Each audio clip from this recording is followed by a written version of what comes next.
생각은 드는데 조금 빨리 좀 진행할까요? 네, 알겠습니다. 예. 그리고 좀 관련 있는 부분만 좀 핵심적으로요. 예. 일단은 변호사님도 생각이 다 있으셔서 물어보시겠거니 하고 저 일단 진행하겠습니다. 예. 네. 김현지, 정진상, 이석기 뭐 이런 사람들의 그 기사의 공통점을 보면 경기동부 연합이거든요. 그 경기동부 연합은 김일성 추종 세력이라고 이제 그 검색이 되는데 그 김용현 장관과 이 명단 이름을 김용현 장관으로부터 들었다라고 이제 그 전에 증언을 하셨는데 김용현 장관과 이런 내용, 그러니까 뭐 김일성 추종 세력, 뭐 종북 세력 이런 내용의 대화를 하셨던 건가요? 제가 지금 상황에서 기억나는 거는 그 김현지 뭐 강의원은 지금 뭐 제 얘기하는 걸 들으셨을 것이고 정진상, 김현지, 강의원 그때 당시에 정확히 누군지 몰랐을 것 같고요. 이석기 씨는 확실히 누군지 그때 알았을 겁니다. 나머지 이석기 씨 말고 나머지 3명은 뭐 그때 뭐 잘 몰랐을 것 같아요, 누군지. 3-1랑 생략하겠습니다. 사항 여쭙겠습니다. 증인의 비서실장이던 정성우 방첩사 1처장에게 부정선거 관련해서 보고서를 작성해 오라고 시킨 사실이 있죠. 네. 정성우 1처장은 본 법정에 출석하여 보고서를 작성할 때 편견 없이 검색을 한 것이 아니라 부정선거가 없다라는 확신을 가지고 인터넷상에서 나무위키 등을 검색해서 4일 정도 만에 보고서를 작성하였다라고 증언을 했는데요.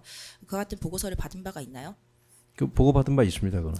네. 보고 받으시면서 어떤 대화를 하셨나요?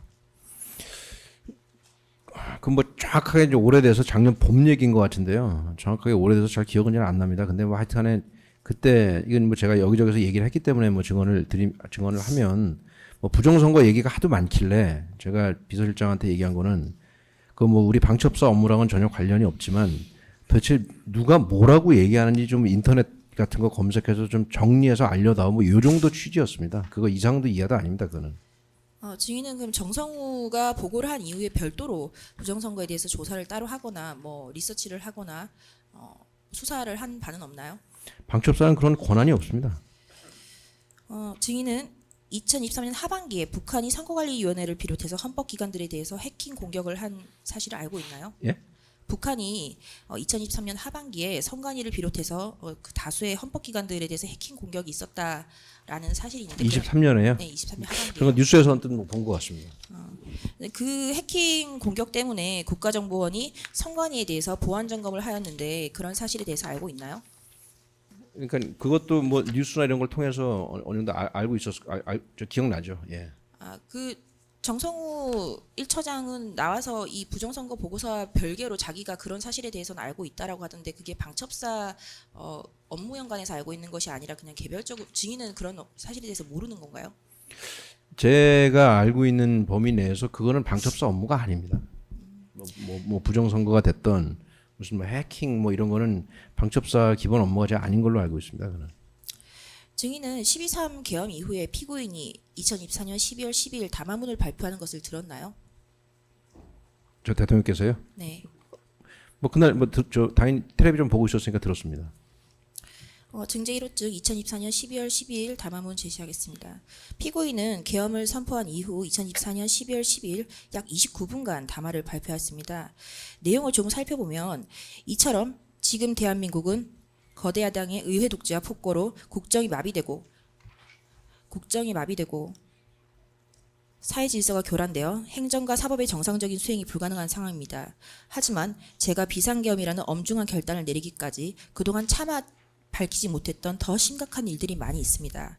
작년 하반기 선거관리위원회를 비롯한 헌법기관들과 정부기관에 대해 북한의 해킹 공격이 있었습니다. 국가정보원이 이를 발견하고 정보 유출과 전산 시스템 안전성을 점검하고자 했습니다. 다른 모든 기관들은 자신들의 참관하에 국정원이 점검하는 것에 동의하여 시스템 점검이 진행되었습니다. 그러나 선거관리위원회는 헌법기관임을 내세우며 완강히 거부하였습니다. 그러다가 선관위의 대규모 채용 부정이 사건이 터져 감사 수사를 받게 되자 국정원의 점검을 받겠다고 한 발 물러섰습니다. 라고 하였습니다. 사경송치 증거기록 증거순번 124번 2335쪽 이하 2024년 12월 12일 대통령 담화문과 국가정보원 선관위 압수물 점검 결과 자료 비교 분석 표를 제시하겠습니다. 이 보고서는 대통령이 2024년 12월 12일 담화문의 선관위 점검 경위 부분과 관련하여 그 담화문의 내용, 국정원의 점검 결과 보고, 중앙선관위 서버 점검 이행 조치 보고서를 비교해서 그 오른쪽 맨 끝에 보면은 대통령 담화문과 국정원 서버 점검 결과 보고 일치라고 작성하고 있습니다. 다시 담화문으로 돌아가서요. 그리고 담화문 다시 2024년 12월 10일 담화에서 대통령은 그렇지만 전체 시스템 장비의 아주 일부분만 점검에 응하였고 나머지는 불응했습니다.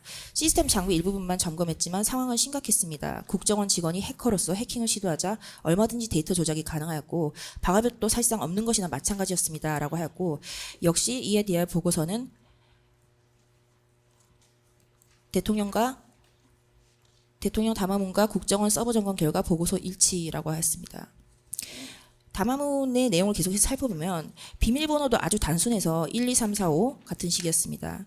시스템 보안 관리에서도 아주 작은 규모의 전문성이 매우 부족한 회사였습니다. 저는 당시 대통령으로서 국정원의 보고를 받고 충격에 빠졌습니다. 민주주의의 핵심인 선거를 관리하는 전산 시스템이 이렇게 엉터리인데 어떻게 국민들이 선거 결과를 신뢰할 수 있겠습니까?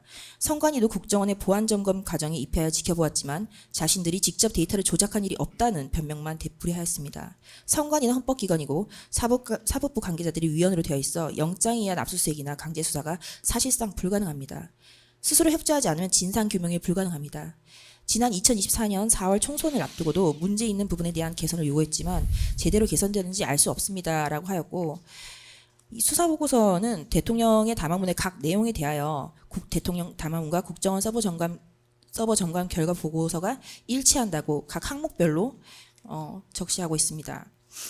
증인은 이와 같은 내용에 대해서 김용현 장관으로부터 부정선거를 들을 때 이런 국정원의 선관위 서버 점검 결과 보고서의 내용에 대해서 대화를 나눈 적이 있나요? 그러니까 질문하시는 게 국정원 그 서버 점검 결과에 대해서 김용현 국방장관한테 들었냐는 뜻입니까? 네, 그렇습니다. 이 물어보시는 대통령께서 이 네. 서버 점검 결과를 보고 12.12 담화를 발표를 하시면서 비상계엄을 선포하게 된 경위에 대해서 굉장히 많은 내용을 담고 있는데 그 부분 중에서 상당히 많은 부분이 이 국정원의 서버 점검 보고서의 내용입니다. 그래서 증인이 김용현 장관이나 다른 사람들로부터 부정선거와 관련된 내용을 듣고 정성우 1차장으로 하여금 그런 보고서도 듣고 했다면 이 계엄 선포하기 전후로 해서 뭐 술자리나 뭐 안가나 뭐 이런 데서 이런 내용의 대화를 나누신 적이 있는지 그걸 여쭙는 겁니다. 부정선거 관련해서요. 네. 부정선거와 이 국정원 점검 결과 보고의 내용에 대해서입니다. 제가 이 자리에서 말씀드릴 수 있는 것은 그냥 일반적인 수준에서 당시 언론에 나오던 뭐 그 정도 얘기지 그걸 무슨 뭐 특정해서 이렇게 뭐 한 그런 기억은 없습니다. 그 증제 1호증 담화문 계속 제시하겠습니다.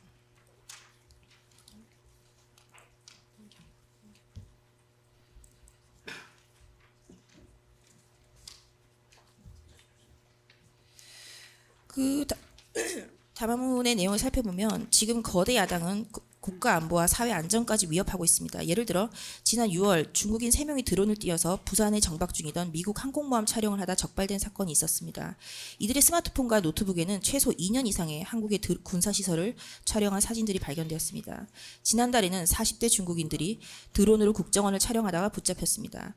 이 사람은 중국에 입국하자마자 곧장 국정원으로 가서 이와 같은 일을 벌인 것으로 확인됐습니다.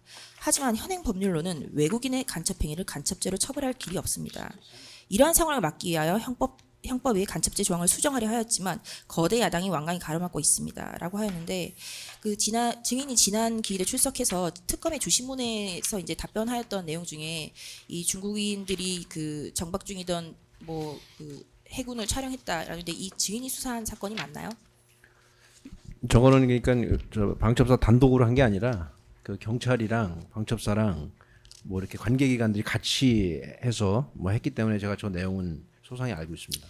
그리고 그거를 그 11월 30일 날 그 저녁에 그 대통령한테 말씀을 드렸던 거고요. 11월 30일 저녁에 11월 30일이죠, 그렇죠. 그러니까 계엄 며칠 전 저녁에 말씀드렸던 거죠. 예, 예. 네. 그 장관님한테 지난 기일에 말씀드린 것 같은데요. 장관님한테 그걸 보고를 했고 장관님께서 이거 대통령 관심이 많으시니까 가서 잠깐 얘기하고 가라. 그래서 위에 올라가서 잠깐 말씀드리고 나왔던 내용이 저 내용입니다.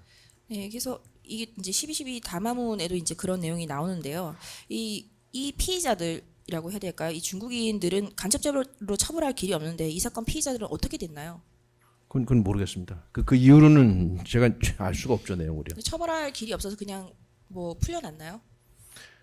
그러니까 그걸 저한테 물으시면 제가 더 이상 알 수가 없죠. 그 이후로 바로 이제 뭐 저 계엄이 있었고 그다음에 제가 방첩사령관으로서 정상적인 임무를 할 수가 없었기 때문에 그 나중 일은 모르겠습니다. 어떻게 되는지. 그건 진짜 모르겠어요. 어떻게 되는지. 네, 알겠습니다. 예. 치량 여쭙겠습니다. 담화문 계속 지시하겠습니다. 피고인은 담화문에서 최근 거대 야당 민주당이 자신들의 비리를 수사하고 감사하는 서울중앙지검장과 검사들, 헌법기관인 감사원장을 탄핵하겠다고 했을 때 저는 더 이상 그냥 지켜볼 수만은 없다고 판단했습니다. 뭐라도 해야 되겠다고 생각했습니다. 이들은 이제 곧 사법부에도 탄핵의 칼을 들이댈 것이 분명했습니다. 저는 비상겸용을 발동을 생각하게 되었습니다라고 하였습니다. 증인이 감옥에 지금 12시민 담화문 다 들으셨다고 하셨죠? 제가 12월 13일 날 구속됐으니까 말씀하신 거 들었을 겁니다. 그러니까 이 담화문 다 보셨을 텐데 여기 담화문 내용처럼 이제 그 민주당과 일부 세력들이 이제 사법부 조희대 대법원장에서 탄핵을 하겠다라고 했었는데 그 이 내용 그때 그 뉴스를 들었을 때 증인의 생각은 어떤 생각이 들었나요? 뭐 거기에 대해서 굳이 뭐 이 자리에서 증언하지 않겠습니다. 네, 이상입니다. 예, 알겠습니다. 바로 제주 신문 좀 들어. 이따가 재반대 신문 하실 때 혹시 하시면 안 되나요? 네, 일단 지금 시간이 지금이라도 제주 신문 빨리 시작하고 이따 재반대 신문 어차피 또 기회 있을 테니까 그때 좀 한꺼번에 물어보시죠. 예, 예.